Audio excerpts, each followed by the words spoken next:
Nous sommes le 28 novembre 2012 et c'est la suite de l'émission sur Radio Maria France sur la question de la nécessité des vertus et des 4 vertus cardinales. En tout cas, vous nous aidez à descendre sur Terre et à voir combien elle peut nous être utile et combien elle peut éclairer tout ce domaine de l'agir humain. Alors, Arnaud, continuons avec joie et enthousiasme ce dont nous avons commencé. Peut-être un petit rappel, Arnaud, pour les auditeurs qui auraient manqué peut-être la fois précédente. Où est-ce que nous en étions et qu'est-ce que vous voulez développer aujourd'hui, Arnaud? Alors voilà, d'abord un petit rappel, comme vous dites, Olivier. Donc, j'avais montré la dernière fois, dans la demi-heure, puisque avant nous avions des questions sur la leçon précédente qui était vraiment dure, à soutenir et qui a été bien faite. Eh bien qu'il était nécessaire d'acquérir des vertus morales. Parce que, en fait, nous constatons en nous une loi de la chair, une loi qui nous entraîne à faire ce que nous ne voudrions pas. Ça, c'est saint Paul qui le constate lui-même comme philosophe. Il n'y a pas besoin d'être théologien pour le constater. Donc, il y a comme une rupture de notre être. Comme si d'un côté, notre intelligence, froidement, elle sait bien ce qu'il faut faire, là où est le bien. Et puis en fait, le reste de notre être, à commencer par notre volonté, qui est fragile, qui est molle, notre sensibilité qui nous entraîne à des mirages, eh bien, il nous entraîne à faire l'inverse. Alors, on sait très bien comment ça se passe tout le temps. Par exemple, si je vois très froidement que, mettons, je suis amoureux d'une jeune fille, que ça ne marchera pas, j'ai 15 ans, mettons, ça ne marchera pas parce que mon intelligence sait froidement qu'elle ne me convient pas. Mais elle est jolie. Ah, elle attire ma sensibilité. Et toc, on y va quand même. Ça veut dire qu'on est entraîné par une loi du plaisir, en l'occurrence. Et là, tant pis, elle envahit tout, et l'intelligence que même les jeunes peuvent avoir à 15 ans, eh bien, elle est débordée. Donc ça explique qu'il est nécessaire d'acquérir des espèces de dispositions stables, vous voyez, des espèces de qualité intérieure qui fait que, tout à fait naturellement, notre intelligence, notre volonté, notre sensibilité se dirigent vers ce qui est bien. Il n'y a plus d'effort, ça se fait sans lutte. Et c'est ce qu'on appelle les vertus cardinales. Et c'est ça qu'on va étudier aujourd'hui. Donc, justement, les 4 vertus cardinales, un petit peu voir ce qu'elles sont. Voilà un petit peu le résumé. D'accord. Bah, écoutez, Arnaud, sans plus tarder, plongeons-nous dans l'examen minutieux de ces vertus cardinales. Alors, quelles sont-elles, Arnaud? Alors, d'abord, on les appelle vertus cardinales parce que, au niveau de la vie morale, je ne suis même pas dans le christianisme, là, c'est découvert par Aristote, cette affaire-là. Donc ça date des anciens, des païens, tout le monde le sait. Eh bien, il y a comme 4 grands paquets sous lesquels vont se ranger des petites vertus. Par exemple, si je vous donne la vertu de tempérance qui règle les plaisirs, eh bien il y aura la chasteté, c'est pour les plaisirs sexuels. Il y aura la tempérance par rapport à la nourriture, etc. Il y a peut-être une vertu par rapport au jeu, le jeu d'argent par exemple. Il y a des gens qui sont complètement embarqués par le plaisir de faire des jeux d'argent ou de risquer leur vie. C'est des vertus que, à l'époque, Aristote n'avait pas développées, mais elles font partie de la vertu par rapport au plaisir. Donc, il y a comme 4 grands chapeaux qui contiennent des petites vertus que peut-être on étudiera vers le mois de mai-juin par là. En attendant, on les appelle les vertus cardinales. Et alors, en fait, c'est pas seulement des paquets, c'est tout à fait harmonieux. Ça veut dire que ça s'insère dans ce que c'est que notre vie morale. Et si vous voulez, Olivier, ce qu'on pourrait faire, c'est prendre tout simplement un exemple. L'exemple, le fameux exemple que prenait le père Marie-Dominique Philippe, vous vous rappelez, avec l'amour d'amitié. Pour voir comment les 4 vertus, eh bien, elles viennent naturellement dans le développement d'un amour d'amitié. Voilà. D'accord, avec plaisir. Alors ce que je vais faire, je vais peut-être pas prendre une amitié, mais je vais prendre un amour d'amitié entre un homme et une femme, des jeunes, qui tomberaient amoureux. Pourquoi? Parce que ça va être beaucoup plus clair pour illustrer aussi la part de la sensibilité qu'il y a dans la vie morale. Alors voilà, premièrement, oui? Comment, Olivier, je vous écoute. Tout à fait, non, je suis d'accord. Allons-y pour cet amour d'amitié. Allons-y. Alors, la base de tout, c'est qu'il est impossible qu'un garçon tombe amoureux d'une jeune fille, un amour qui au départ n'est pas libre, ça s'impose à lui, si il ne la connaît pas. Il faut un minimum qu'il sache qu'elle existe, au minimum, et puis qu'il connaisse certaines de ses qualités, au moins extérieures, donc son charme. D'accord? Et alors, pour aboutir, pour démarrer de manière cette fois raisonnable, pas seulement en suivant un premier amour qui s'impose, dans une démarche qui va aboutir peut-être un amour d'amitié choisi, les deux réciproquement, eh bien, il faut que je connaisse à l'avance certaines qualités qu'elle a dans son cœur. Il faut que je connaisse aussi les moyens qui seront intelligents pour pouvoir arriver à me faire connaître d'elle. Par exemple, est-ce que j'organise, mettons, une attaque, un gros poilu de mes copains l'attaque dans la rue, je casse la figure au gros poilu, qui évidemment se laisse faire, et je l'invite après à prendre un café. Vous voyez, bon, il y a des tas de techniques que les garçons souvent imaginent comme ils peuvent, mais en tout cas, ce qui démarre en premier lieu, c'est l'intelligence. Sans l'intelligence, il n'y a rien qui peut naître. Eh bien... Donc l'intelligence qui est cette faculté à pouvoir apprécier, à reconnaître une certaine, peut-être une harmonie physique, une harmonie esthétique au début, et qui petit à petit va plus profondément et découvre d'autres qualités morales, c'est ça Arnaud? Absolument. Et une intelligence, comme vous l'avez dit très justement, qui n'est pas très lucide au départ. Justement, parce que on sait très bien comment fonctionnent les jeunes hommes au départ, ce qui vont les attirer chez les filles, c'est parce qu'elle est belle. Et alors, immédiatement, manque de prudence, ça veut dire une intelligence qui n'est pas expérimentée, qui n'est pas organisée comme il faut pour juger du bien et du mal, parce que la jeune fille a des grands yeux bleus, alors elle est gentille et pure. S'il savait, comme disait quelqu'un, un proverbe, si jeunesse savait et si vieillesse pouvait. Les vieux savent bien que les yeux bleus, c'est pas forcément gentil.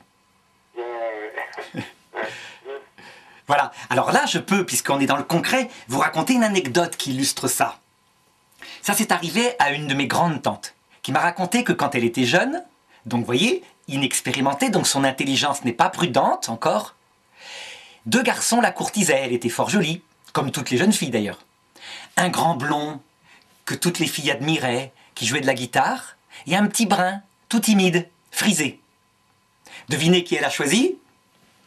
Le petit brun. Eh oui, non, malheureusement, elle a choisi le grand blond, qui avait juste un défaut. Eh oui, voilà, forcément, elle a choisi, vous voyez, avec la connaissance, comme vous dites, donc l'intelligence, mais une intelligence qui va suivre la sensibilité. Elle ne suit pas, je dirais, ce qu'on sait être le bien. Ce qu'elle aurait dû regarder, par exemple, n'importe qui serait venu la conseiller, lui aurait dit, écoute, fréquente-les d'abord dans l'amitié, vois le qualité. Le grand blond, beau, il avait un défaut, c'est qu'il buvait. Et alors, évidemment, ils se sont mariés, ils ont eu un enfant, et puis il a bu de plus en plus, et puis au point de l'abattre, si bien qu'elle a dû s'en séparer. Et son père lui a dit, surtout ne divorce pas, c'était à l'époque, dans les années 50, parce que si tu divorces, vu comment il boit, il va mourir et tu n'auras pas pour tes enfants une pension, etc. Donc elle n'a pas divorcé, vous voyez, le conseil prudent, mais au niveau ruse, d'un père subtil, il est mort effectivement d'alcoolisme, elle a eu la pension, et voilà qu'à 80 ans, donc des années plus tard, elle rencontre dans la rue le petit brun qui tenait par la main sa femme, une petite dame vieille, et puis elle m'a dit « Qu'est-ce qu'on est bête quand on est jeune ?» Voilà la conclusion de cette dame. Ça veut dire qu'il lui avait fallu des années pour comprendre que si elle avait simplement utilisé son intelligence qui lui disait de ne pas choisir seulement le beau séducteur, mais de choisir plus profondément, si elle avait utilisé sa prudence, eh bien, elle aurait certainement vécu en couple avec un homme bien toute sa vie. Voilà, typiquement. Eh bien, la vertu de prudence, Olivier, c'est elle qui va venir organiser l'intelligence, qui au départ est table rase, qui se fait embarquer par tout le reste des choses.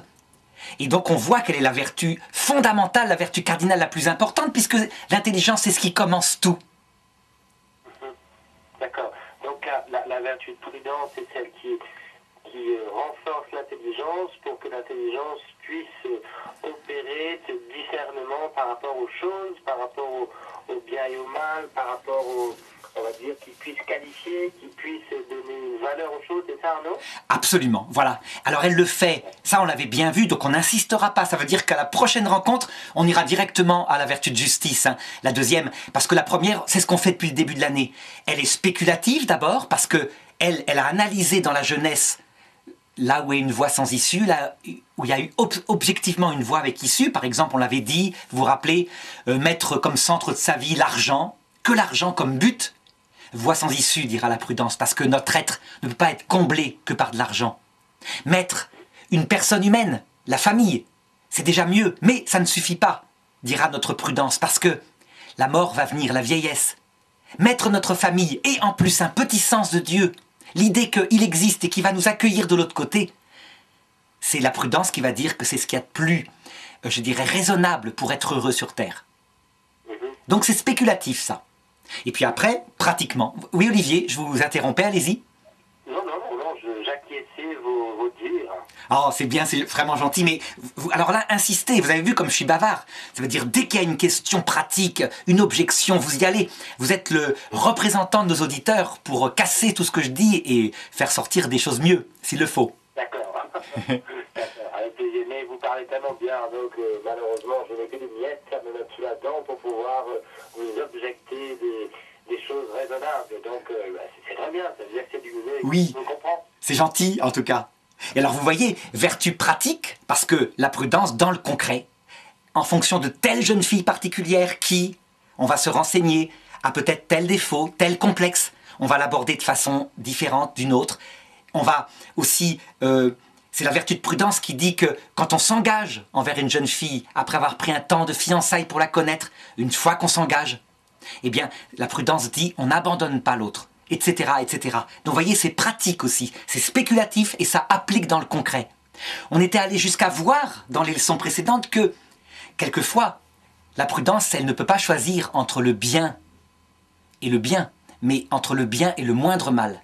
Et ça a été la fameuse rencontre avec Sandra qu'on a fait et qui a été... j'ai eu peur de l'aborder, puis on l'a abordé très bien. Il n'y a pas eu apparemment de réaction d'auditeurs qui étaient opposés à cela. Voilà.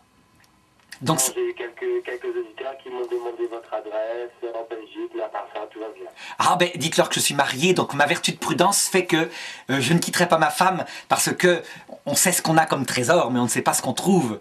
Voilà. Donc voilà pour la prudence. Hein. Donc voyez, première vertu cardinale, l'intelligence, c'est logique. Alors, maintenant regardez, vous connaissez peut-être le fameux philosophe Socrate. C'est un philosophe qui a inauguré en Grèce, on peut dire, toute la démarche qu'il y a eu après, et qui explique maintenant que nous, en Europe occidentale, on aime raisonner comme ça. Socrate, il pensait que la connaissance spéculative, donc du bien, du mal, suffirait à éviter le mal dans le monde. Il suffisait de connaître et les hommes agiraient bien. Eh bien, qu'est-ce que vous en pensez, vous, Olivier? Est-ce que vous pensez que connaître, comme ça, par exemple savoir, comme je l'ai dit, que, comment dirais-je, être fidèle à sa femme, c'est construire pour la vie un bonheur, des choses comme ça, est-ce que ça suffit, à votre avis, pour que le bien soit réalisé sur Terre? Est-ce que Socrate avait raison? Je ne crois pas, puisqu'on a dit au tout début de cette émission, quand vous citiez Saint Paul tout à l'heure, je vois le bien que j'aimerais faire, mais que je ne fais pas. Donc l'intelligence peut reconnaître un certain bien et je dirais le chemin qu'elle doit prendre, mais ensuite pour la mettre en route, c'est pour pratiquer ce bien, il y a tout un dynamisme au niveau de la volonté qui doit peu à peu, en tout cas, être intégré. Et non, je dirais que ça ne suffit pas, Arnaud. Ah oui, ben vous avez tout à fait raison. Et ça se constate dans l'expérience. D'ailleurs, regardez, vous savez, quand on est catholique, on doit se confesser des péchés mortels. Les péchés mortels, la définition, ce sont les fautes qui tuent l'amour. L'amour de Dieu, en l'occurrence, qui est un amour d'amitié, mais qu'on retrouve exactement dans ce qu'on est en train de développer, à savoir l'amour d'amitié. Ça veut dire qu'il y a des fautes mortelles qui tuent l'amour. Prenons un exemple, un homme qui sait parfaitement bien que sa femme, c'est elle à qui il s'est donné, qui sait parfaitement dans son intelligence qu'il doit durer toute la vie parce que c'est comme cela, et qui a une volonté qui est pas forte, une volonté qui est, on pourrait dire, velléitaire, qui n'applique pas ce qu'il sait dans son intelligence. Eh bien cet homme-là, il va se planter. On voit des hommes comme ça, ils disent, par exemple, je m'occupe de la maison, je vais faire les chantiers dans la maison, ils achètent une maison où il y a plein de travaux à faire, et 37 ans plus tard, il en est encore à la salle de bain. Ça, c'est une velléité, n'est-ce pas? Ça veut donc dire que, en premier lieu, si l'intelligence agit, en deuxième, en fonction de ce que l'intelligence lui dit, il y a effectivement la volonté. Et la volonté, ce n'est rien d'autre que l'intelligence qui choisit, qui veut. Donc, elle le veut, je dirais, froidement. C'est une décision de l'intelligence. D'ailleurs, là, je pense qu'il serait très intéressant qu'on montre la différence qu'il y a entre cet amour qui est dans la volonté Et ce que la plupart des jeunes et de nos auditeurs probablement identifient à l'amour, à savoir le sentiment. Je sens que je t'aime. Alors pour le comprendre, c'est très simple. Je vais prendre un exemple que je prends souvent. Imaginons, Olivier, que votre maman, qui a 80 ans...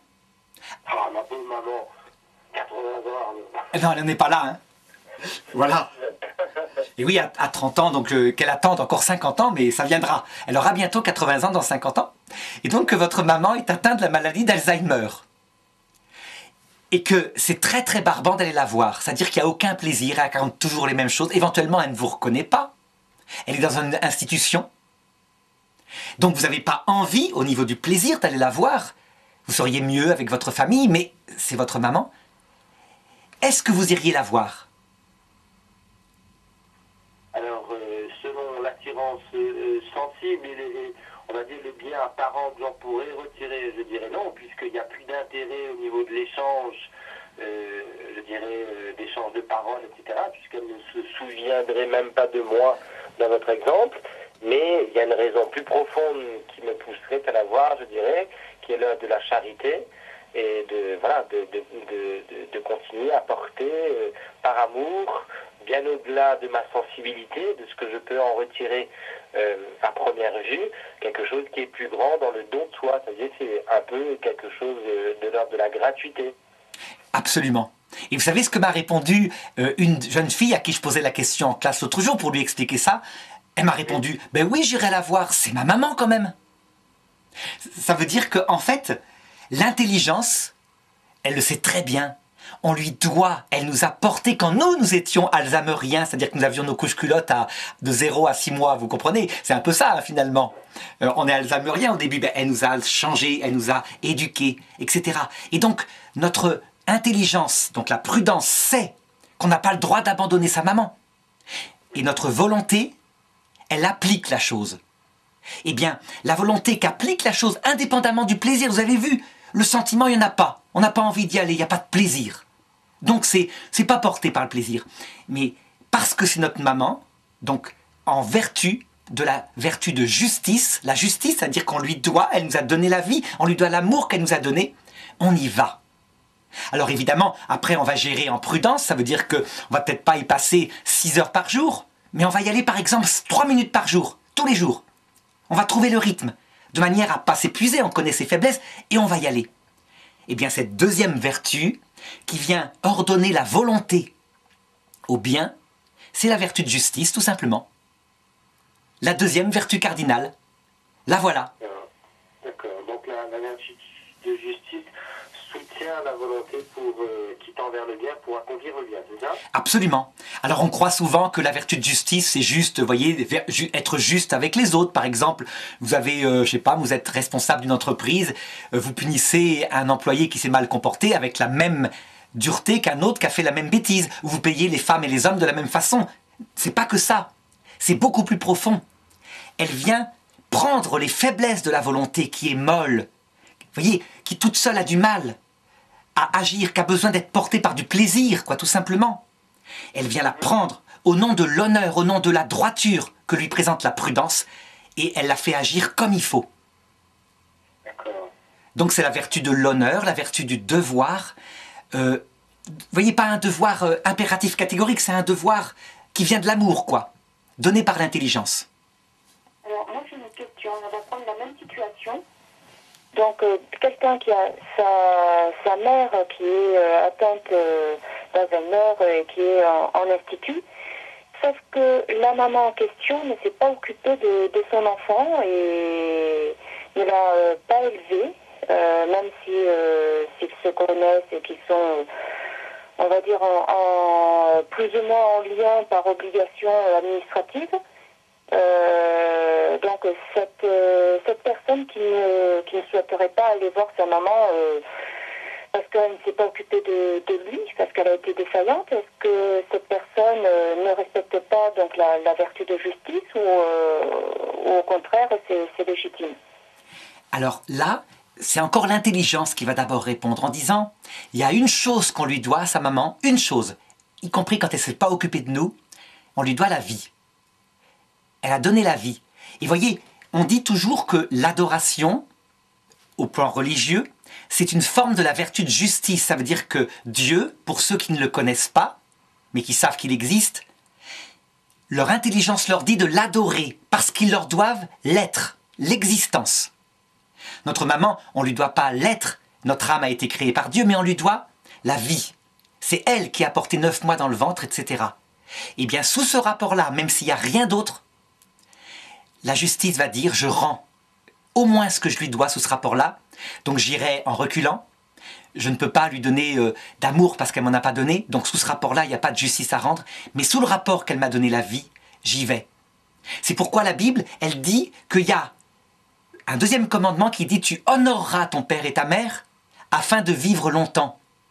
C'est une fonction de la vertu de justice, c'est-à-dire quels que soient les parents, même indignes, sauf évidemment des parents complètement jusqu'au bout, c'est-à-dire qui ont voulu tuer leurs enfants, vous imaginez, donc là il n'y a plus de dette du tout.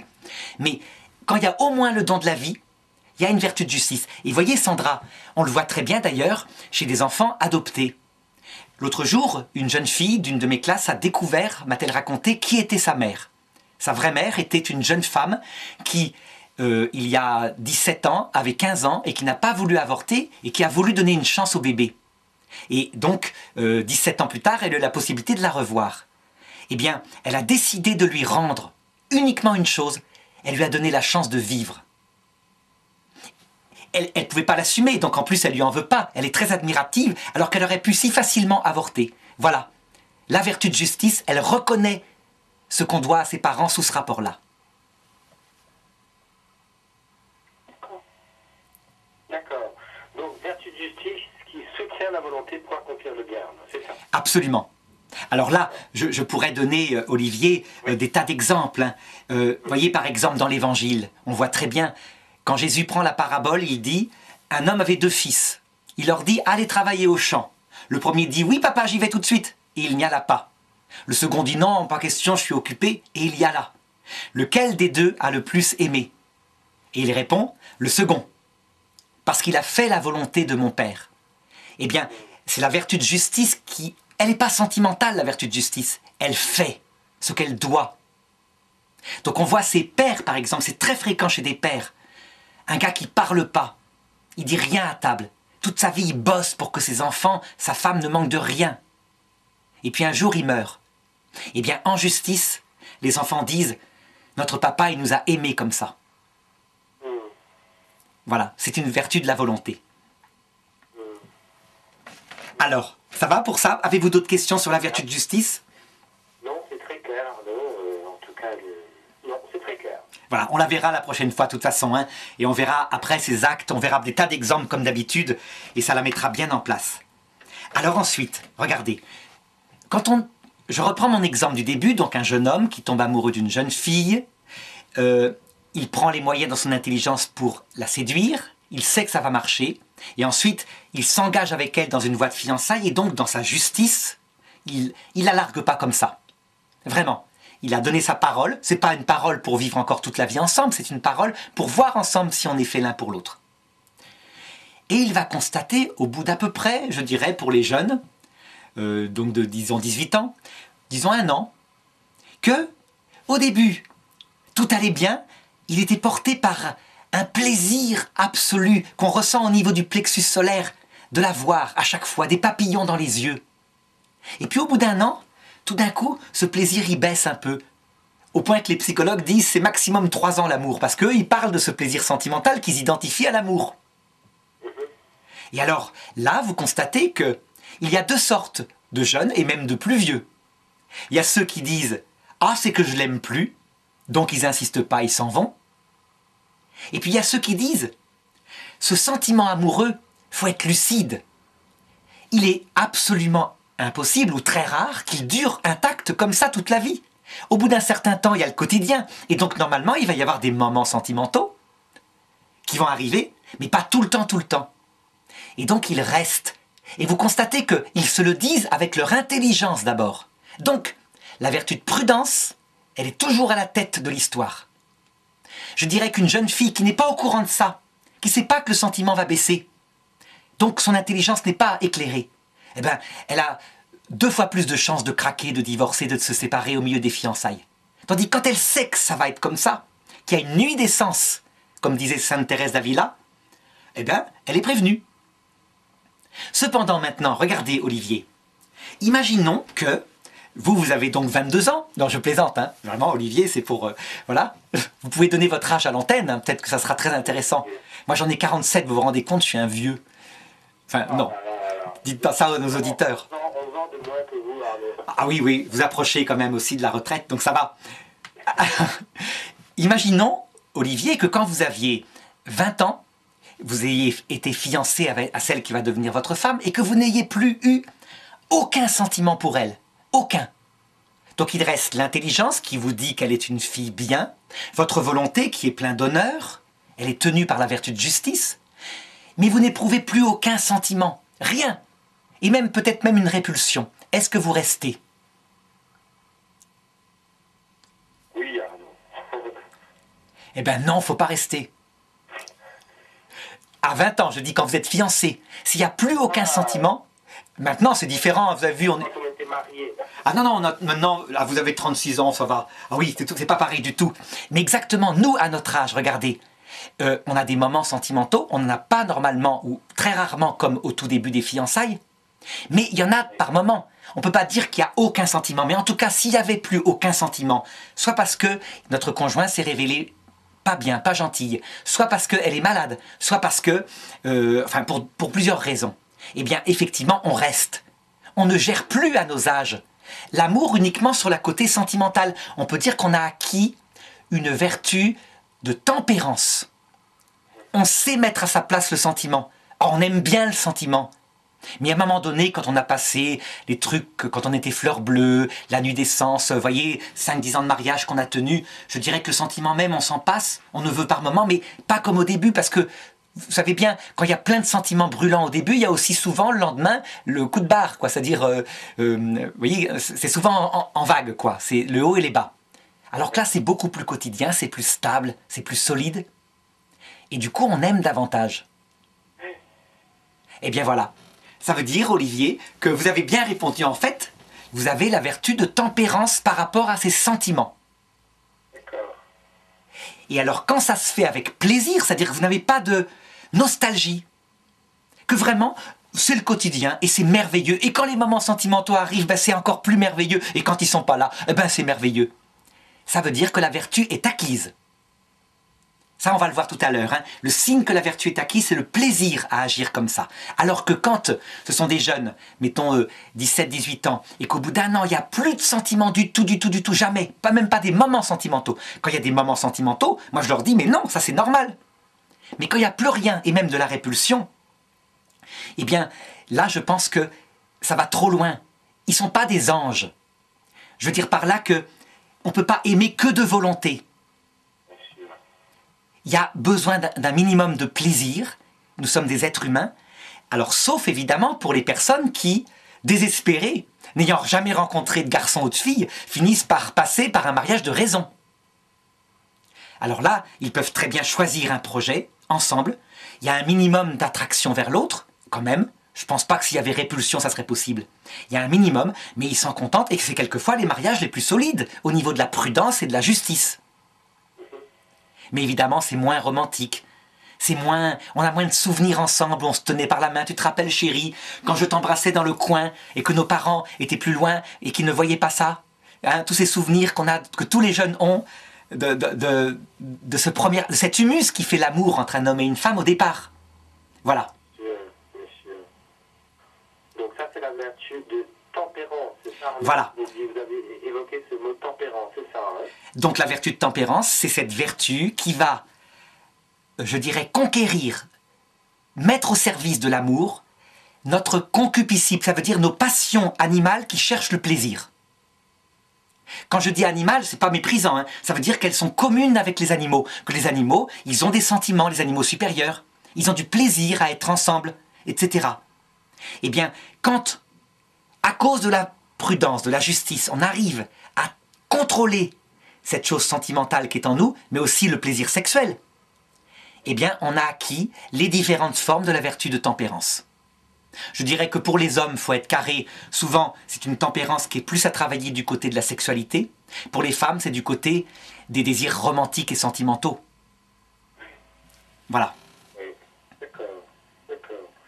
Donc on a vu prudence, on a vu justice, on a vu tempérance, on a vu les 3 chapeaux. Et vous nous parlez de 4 chapeaux, Arnaud. Avant la pause musicale, quel est-il ce 4e chapeau? Alors le 4e chapeau, château, parce que château c'était pas mal aussi, hein. C'est donc là, c'est vrai.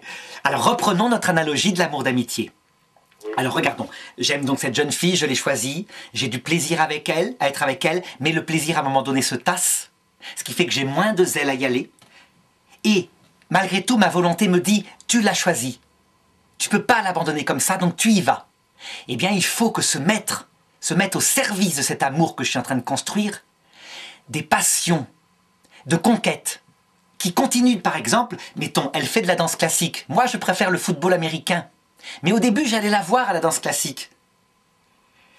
Je l'ai fait, d'accord, peut-être que j'aurais dû faire autrement, lui dire dès le départ que la danse classique me pompait l'air, pour ne pas m'obliger à ça, mais maintenant que je me suis engagé, j'y vais.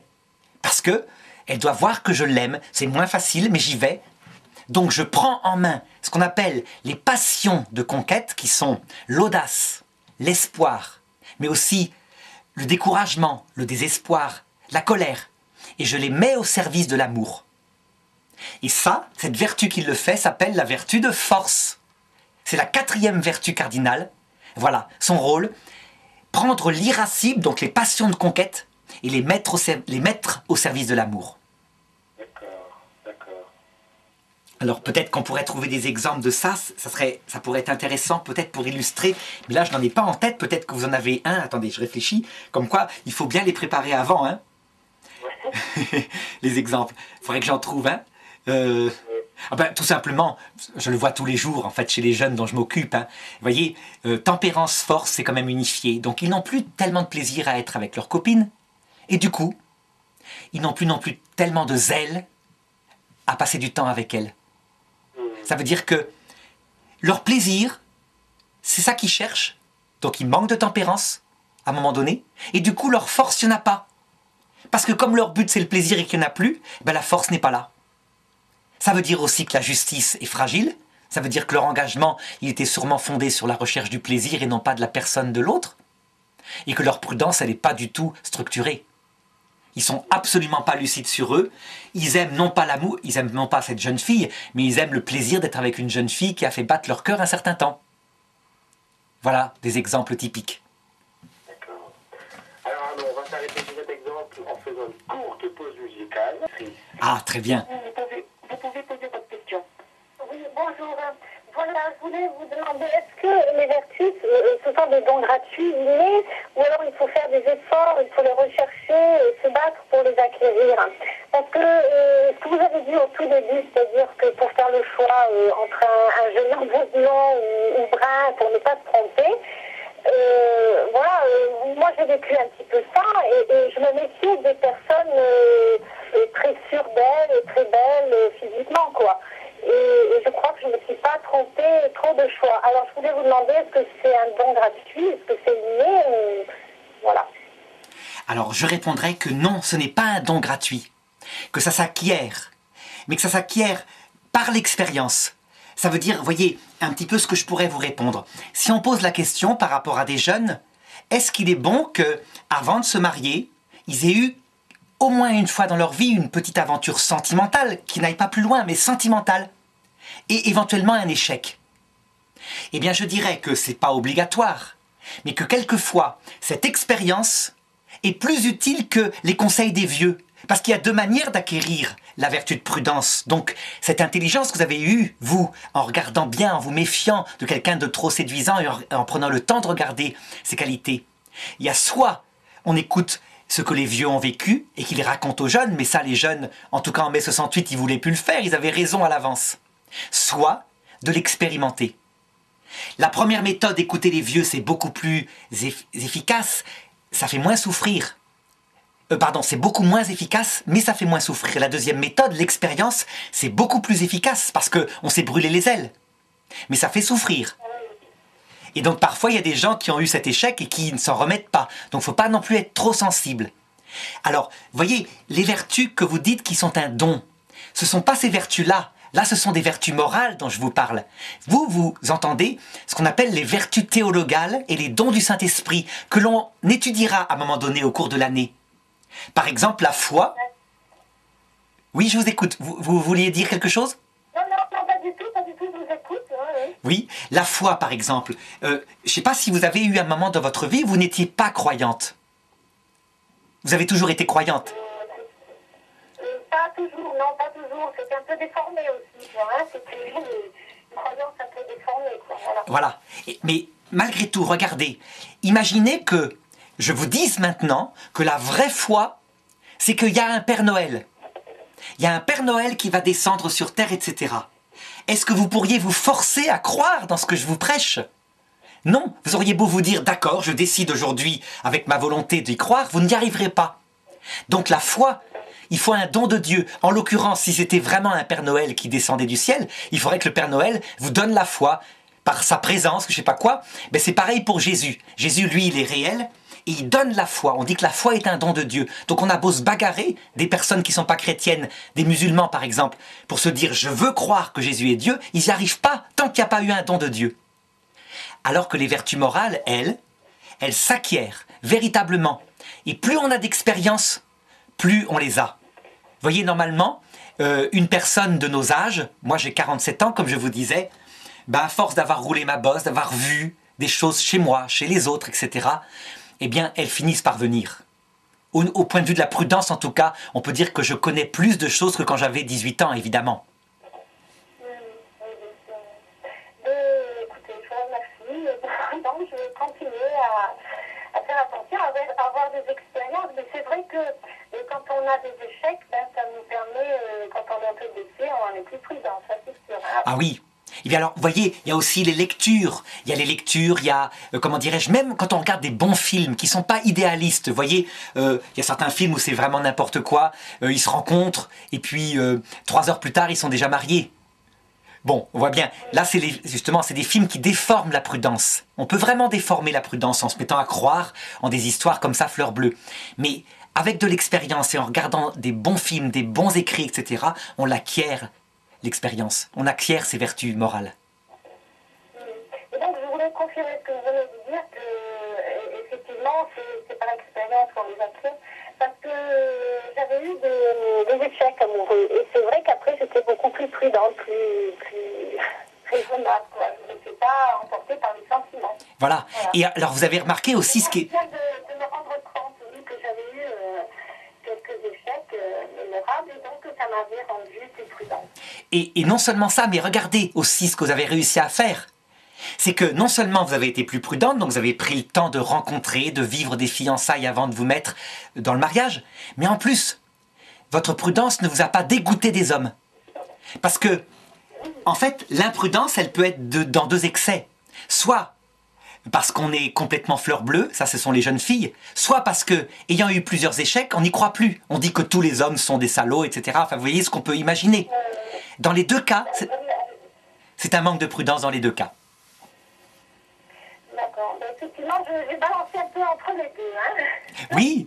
À un moment donné, je disais comme ça qu'ils étaient tous pareils. Et j'étais un petit peu remontée contre tous les hommes. Mais après, bon, le Seigneur a peut-être travaillé mon cœur, je ne sais pas. Ou alors, bon, je ne sais pas. Donc, alors, après, c'est vrai que...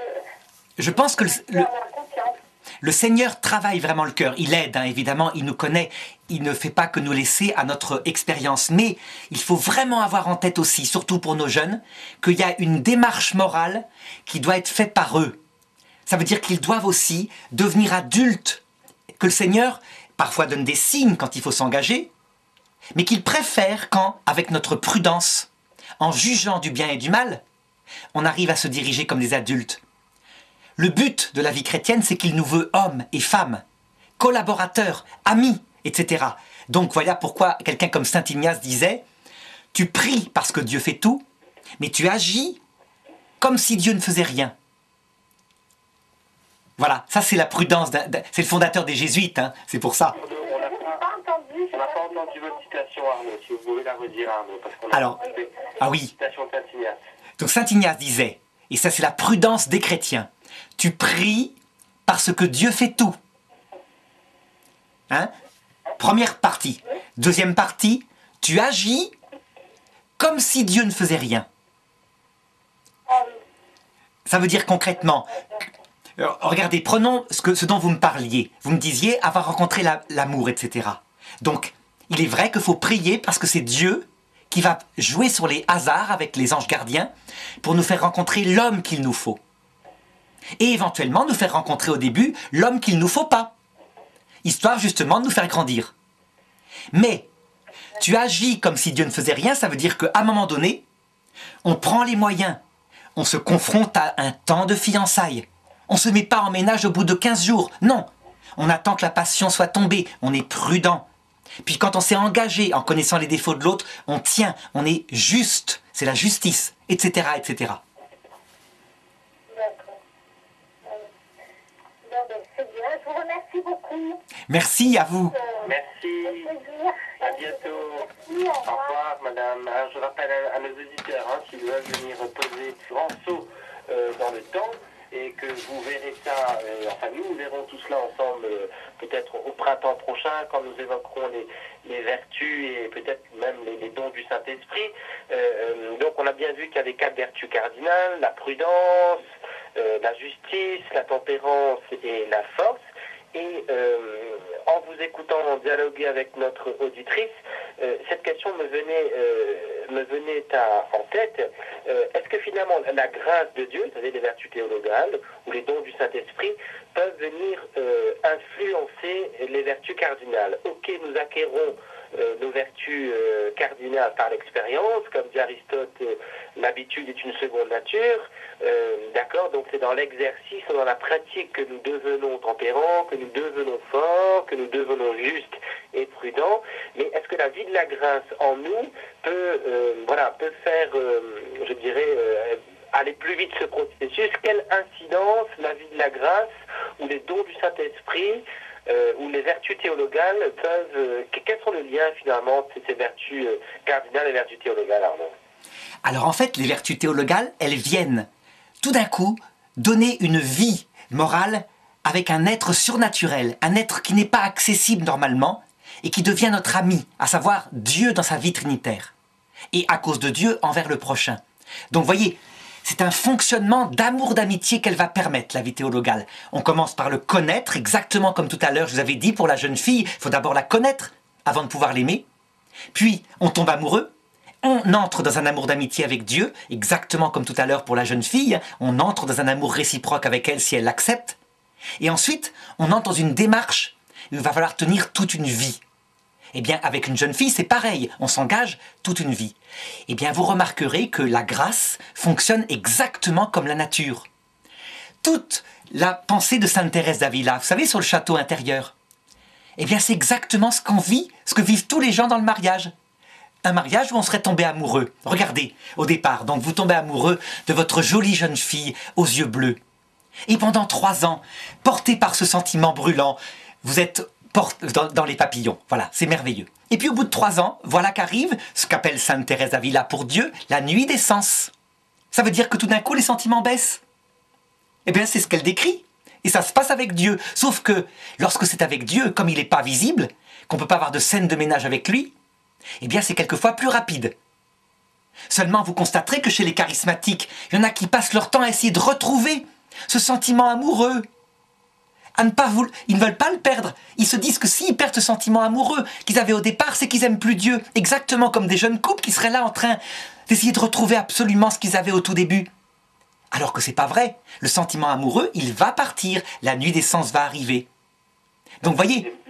Ce sont les mauvais charismatiques, parce que les bons charismatiques, c'est pas ça. Ah ben voilà, c'était les charismatiques d'il y a une certaine époque, disons, parce qu'entre-temps, évidemment, l'expérience est venue, forcément. Bon, et alors, comment dirais-je, voyez, se met en place à ce moment-là, pour la vie avec Dieu, doit se mettre en place les vertus cardinales de la même façon, qui doivent acquérir de l'expérience, ne plus se fonder uniquement sur le plaisir sensible. Elles s'acquièrent plus vite peut-être dans certains cas, parce que il y a un grand amour de Dieu qui est tombé sur notre vie, mais pas toujours. Vous vous rappelez la parabole du grain de blé que le semeur a semé? Certains grains de blé sont tombés dans la bonne terre, d'autres sur le chemin et ont séché. Mais c'est exactement pareil. C'est ce qui se passe quand on regarde les couples. Il y a des couples, tous tombent amoureux au départ, et certains, ben, ils n'ont aucune constance. Dès que le sentiment s'en va, je te largue. Ben, pareil pour le Seigneur, dès qu'il n'y a plus de sensation de présence, on arrête de prier. Alors, on comprend bien, Arnaud, cette distinction qui ne sépare pas, mais qui voilà, vous distinguez bien les vertus cardinales et les mêmes dispositions, en tout cas vertueuses à l'égard de notre relation avec Dieu. Ma question était davantage celle-ci, est-ce que par exemple la vie de prière, donc la vie de la grâce, peut venir fortifier nos vertus cardinales? C'est-à-dire que quand je prie, est-ce que je peux être au niveau humain plus prudent à l'égard voilà, de mon activité morale, lambda? Vous voyez ce que je veux dire? Oui. Est-ce que la vie de la grâce vient comme informer de l'intérieur ses vertus, les soutenant, les fortifiant, les purifiant? Est-ce qu'il y a des échanges comme ça entre la grâce et la nature? Véritablement, des échanges. Parce que c'est le même chemin. Donc, à partir du moment où vous rentrez dans la vie de la grâce et où vous comprenez que c'est un amour d'amitié pour Dieu, qu'au début on l'aime pour le plaisir, puis pour lui-même, du coup, dans votre vie avec votre femme, l'analogie va jouer. Et vous allez comprendre que il faut faire le même chemin d'honneur.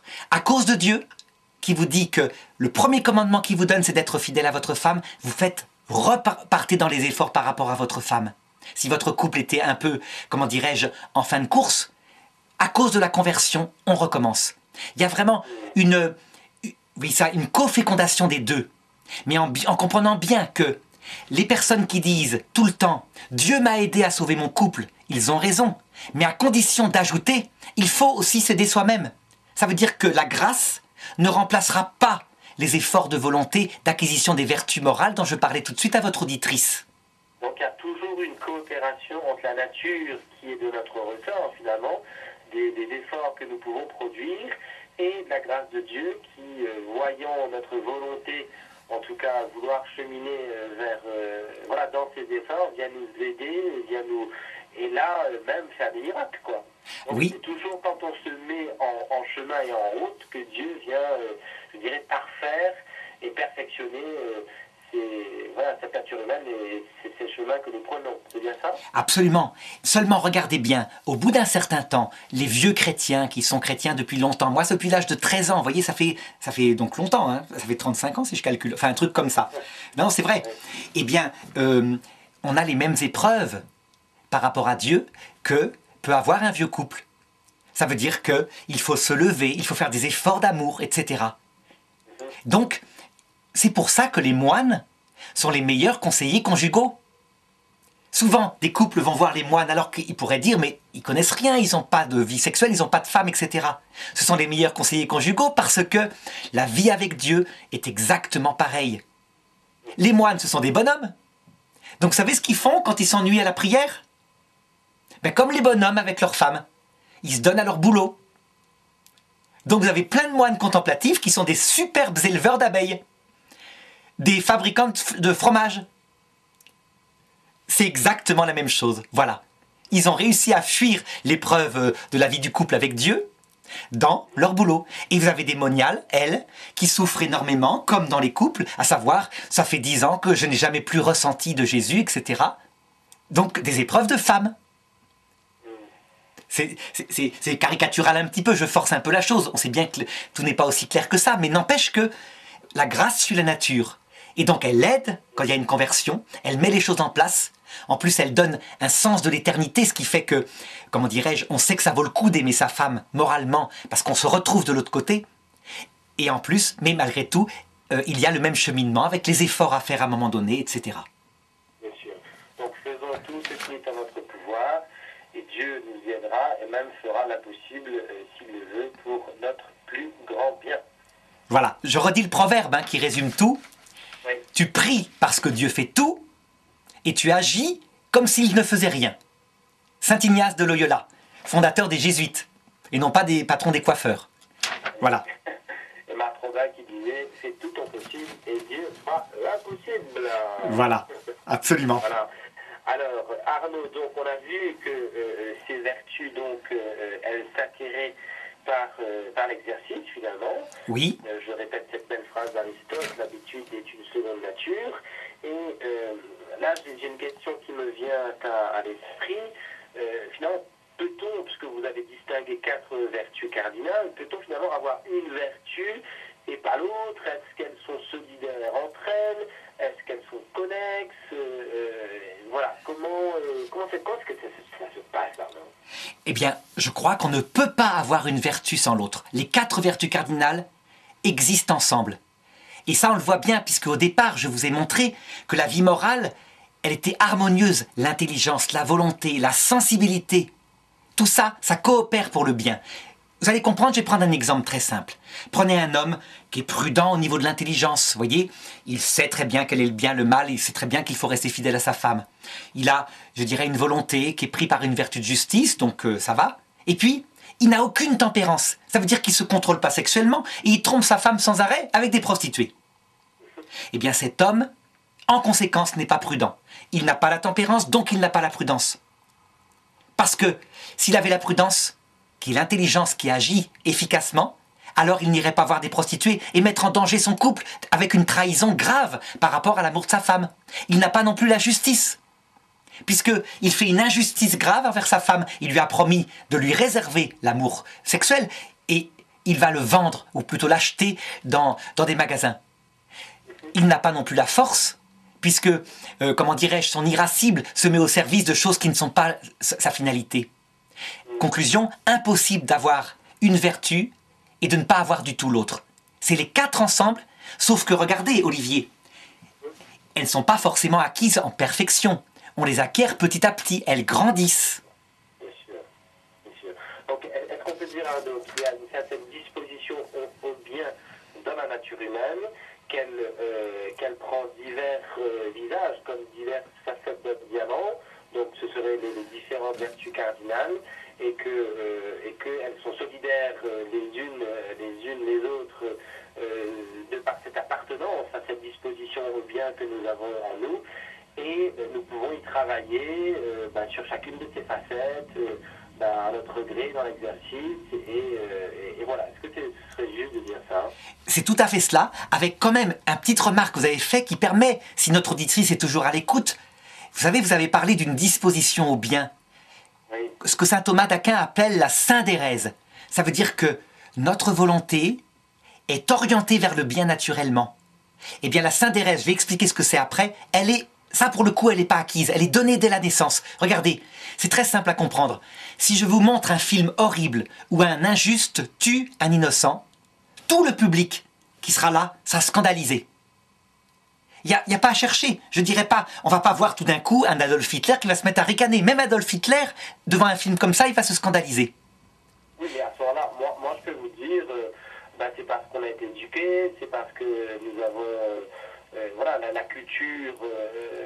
Non, ça se fait chez les tout petits aussi. Vous montrez un tout petit, un conte de fées où le méchant gagne, Voilà. il a la même réaction.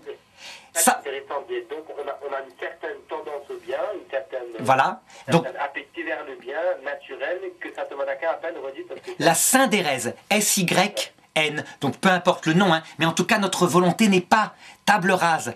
Il y a vraiment quelque chose en nous qui nous dit que ça c'est le bien et le mal, mais cette syndérèse peut être complètement évacuée. Par exemple, reprenons Adolf Hitler, lui, concrètement, dans sa prudence perverse, il fait tuer des enfants. Et s'il voyait un film où un enfant était injustement tué, il serait peut-être révolté. Vous vous rappelez David aussi, le roi David, qui, avec la parabole du mouton, un homme il a couché avec une femme qui n'était pas la sienne. Lui, il avait plein de femmes, il pouvait faire ce qu'il voulait. Et le prophète lui dit, un ami avait un mouton, un seul. Son voisin avait 1000 moutons. Et son voisin a été voler le mouton de mon ami et a tué mon ami. Et là, tout d'un coup, il se scandalise en disant, cet homme-là, qu'on me l'apporte, je vais le faire exécuter. Et le prophète lui dit, mais c'est toi cet homme-là, tu as pris Bethzabée, la femme de Uri le Hittite. Ça veut dire que lui, dans sa vie concrète, il n'avait pas la prudence, mais il l'avait fondamentalement dans une situation abstraite. C'est la syndérèse. Voilà, ça c'est inné. Par contre, ce qui est acquis, c'est dans notre quotidien, le fait d'appliquer ça au jour le jour. Donc de rester fidèle à sa femme qui nous a donné des enfants et pour qui on a moins de sentiments. De ne pas suivre ses passions parce qu'une plus jeune arrive, etc., etc. Donc nous avons une disposition au bien qui est innée, et ensuite il nous appartient dans l'exercice de ces vertus de muscler cette disposition pour la rendre de plus en plus active et performante. Voilà, tout à fait. Au point qu'à un moment donné, ça se fait simplement, naturellement, avec plaisir. Et quand ça se fait... Seconde nature. Voilà. Alors, tenez, je voudrais vous raconter un exemple qui m'est arrivé tout à l'heure dans une classe de terminale. Ça pour montrer comment la vertu de prudence s'acquiert, mais comment elle peut être détruite. Donc, on parlait de la fin du monde chez les musulmans, donc les prophéties qu'ils ont, les musulmans. Il y a une prophétie qui dit que viendra une fumée. Bon, la fumée, sens spirituel, ça veut dire un obscurcissement de l'intelligence. Et je voulais leur montrer ce que c'était que la fumée. Je leur ai dit ceci, regardez, il y a 20 ans, chez les jeunes qu'on avait en classe, vous leur auriez dit qu'on allait faire adopter des enfants par des couples homosexuels, ils auraient dit, mais non, il faut aux enfants un père et une mère. C'est déjà dur d'être adopté, il faut un père et une mère. Et je leur ai dit, quel est votre avis à vous? Eh bien, un tiers de la classe disait, mais quoi? Il suffit, si les gens les aiment, pourquoi pas? Ils seront aimés par deux homosexuels, etc. Je leur ai répondu, mais oui d'accord, mais est-ce que vous ne pensez pas que les enfants ont une nature humaine? On les reconnaît chez les petits chiens, ils ont une nature, les chiens, nature de chien, et on respecte la nature de chien, il y a même la SPA qui l'impose, on ne peut pas les sevrer avant. Vous ne pensez pas que les tout petits enfants, ils sont naturellement faits pour avoir un amour complémentaire entre un homme et une femme? Ah, pourquoi pas? Disait-il, il suffit, une femme peut remplacer un père. Eh bien, je voulais montrer par là que la prudence peut être, de façon habile, par des médias, par des émissions sans arrêt qu'on donne aux jeunes, peut finir par perdre son bon sens. Alors du coup, je leur ai pris un autre exemple qui est arrivé récemment, que je crois être vrai, je l'ai trouvé sur Internet. Un couple en Amérique, un couple de lesbiennes, qui vient d'obtenir que leur petit garçon, qui a 9 ans, et qui a décidé d'être une fille, soit opéré maintenant. Alors là, ils disaient, mais quand même, il a 9 ans, c'est cette histoire-là. Mais je leur ai dit, ben voilà, voyez, vous, ça vous scandalise encore, mais apparemment, l'État américain qui vient d'autoriser ça, ils sont déjà habitués. Donc la prudence peut se perdre si on n'y prend pas garde. On perd le bon sens. On perd le sens même que, par exemple, les enfants, j'aurais jamais cru qu'un jour on y toucherait aussi vite. Vous vous rappelez, Olivier, dans les années 68, moi j'avais 4 ans, hein, donc vous voyez, vous étiez pas né. Mais comment mai 68 disait, mais c'est merveilleux la pédophilie. Ça fait découvrir l'amour aux enfants, il vaut mieux qu'un homme expérimenté fasse ça avec une petite fille. Au moins comme ça elle découvre. C'était Cohn-Bendit qui disait ça, alors il dit maintenant c'était pour provoquer, je veux bien le croire. Mais à un moment donné, le bon sens est revenu et les gens ont dit non, c'est abominable, arrêtons nos bêtises. Donc la prudence est revenue. La prudence est revenue. Arnaud, malheureusement, il est déjà 15 heures passées. Ah. Voilà, ça passe très vite, ça passe trop vite. Donc on vous remercie encore pour votre intervention depuis la Belgique, sur le Belge. Oui. Et on vous donne un rendez-vous la semaine prochaine pour une nouvelle émission. À bientôt Arnaud. À bientôt Olivier, merci. Bonne semaine sous la pluie de la Belgique. Oui.